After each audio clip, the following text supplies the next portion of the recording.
Salam, selamat sore. Nama saya Elizabeth Snelape dengan NIM 19150031. Di sini saya akan menjelaskan sedikit tentang bimbingan dan konseling di sekolah.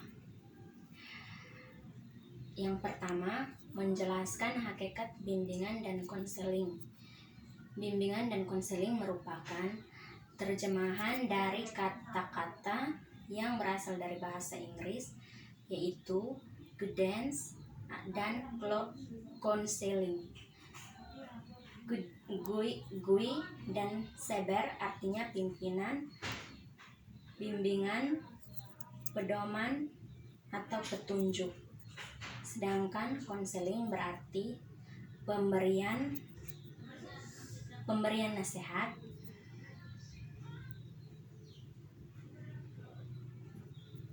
atau penyuluhan. Pengertian secara istilah antara lain dikemukakan oleh Sercer dan Stone pada tahun 1971. Menurutnya, bimbingan merupakan suatu proses pemberian bantuan kepada individu agar mampu memahami diri dan lingkungannya. Bimbingan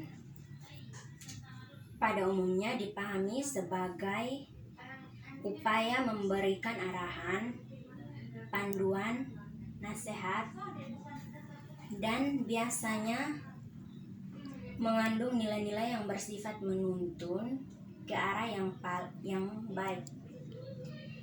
Bimbingan juga perlu dipahami bukan hanya sebagai suatu istilah umum yang mengandung arti-arti seperti itu, melainkan harus dipahami sebagai konsep yang utuh yang menjelaskan bagaimana seharusnya membantu siswa secara cepat dan dalam keseluruhan upaya pendidikan di sekolah. Konseling merupakan layanan bimbingan kepada individu dalam rangka membantu mengembangkan diri atau memecahkan masalah secara perorangan atau kelompok suatu pertemuan tatap muka. Dari segi tenaga, bimbingan dapat dilakukan oleh orang tua, wali kelas, kepala sekolah, orang dewasa,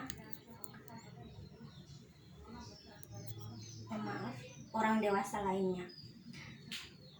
Namun, konseling hanya dapat dilakukan oleh tenaga-tenaga yang terlatih dan terdidik. Dengan kata lain, konseling merupakan bentuk khusus bimbingan yang dapat dilakukan oleh tenaga-tenaga yang telah terdidik dan terlatih. Dan yang kedua, mendeskripsikan bidang dan jenis-jenis layanan bimbingan konseling di jenjang prasekolah dan sekolah.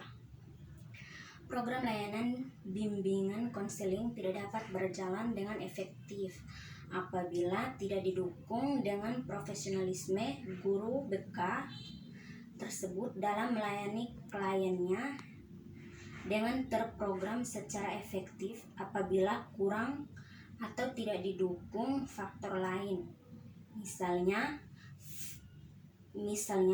faktor pengalaman kerja. Layanan konseling diberi kepada peserta didik untuk belajar dengan efektif.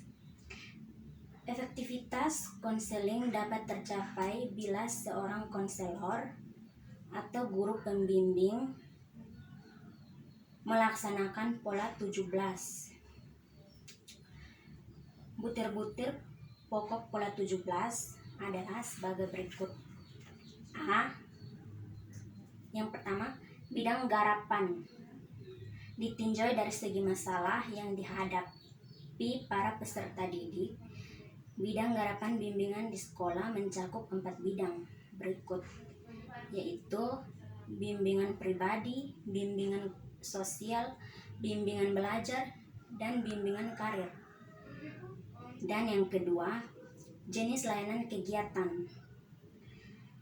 Layanan kegiatan ini dibagi menjadi terdiri dari 9 layanan kegiatan, yaitu layanan orientasi, layanan informasi, layanan penempatan dan penyaluran, layanan pembelajaran, layanan konseling perorangan atau individual, layanan bimbingan kelompok, layanan dengan kotak konsultasi, layanan konferensi khusus, dan yang terakhir layanan papan bimbingan.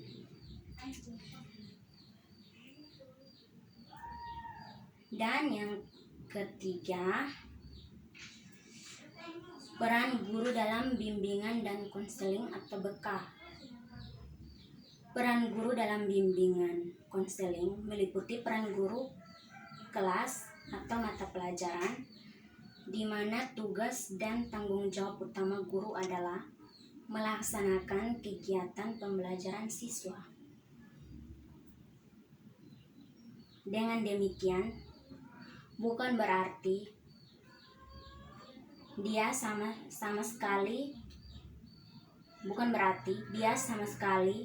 lepas dengan kegiatan pelayanan bimbingan dan konseling.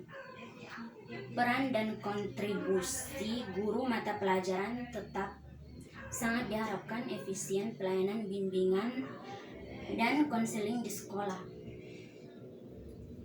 Bahkan dalam batas-batas tertentu, guru pun dapat bertindak sebagai konselor bagi siswanya. Tugas dan tanggung jawab guru-guru mata pelajaran dalam bimbingan konseling adalah: yang pertama, membantu memasyarakatkan pelayanan bimbingan dan konseling kepada siswa. Yang kedua, membantu guru pembimbing atau konselor mengidentifikasikan siswa-siswa yang memerlukan layanan bimbingan dan konseling, serta pengumpulan data tentang siswa-siswa tersebut.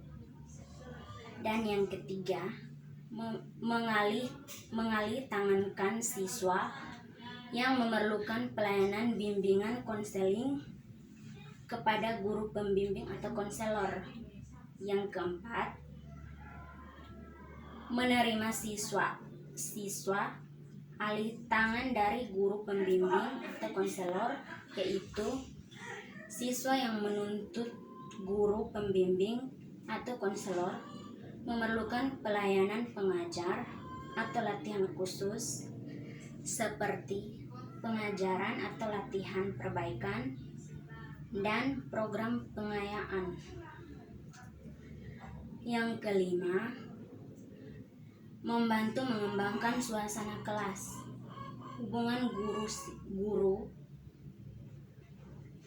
guru dan siswa yang menunjang pelaksanaan pelayanan pembimbingan dan konseling. Yang keenam, memberi kesempatan dan kemudahan kepada siswa yang memerlukan layanan atau kegiatan bimbingan dan konseling untuk kegiatan yang dimaksudkan itu. Implementasi kegiatan BK dalam pelaksanaan kurikulum berbasis kompetensi sangat menentukan keberhasilan proses belajar mengajar. Oleh karena itu, peran guru kelas dalam pelaksanaan kegiatan bimbingan konseling sangat penting dalam rangka mengefektifkan pencapaian tujuan pembelajaran yang dirumuskan. Jika guru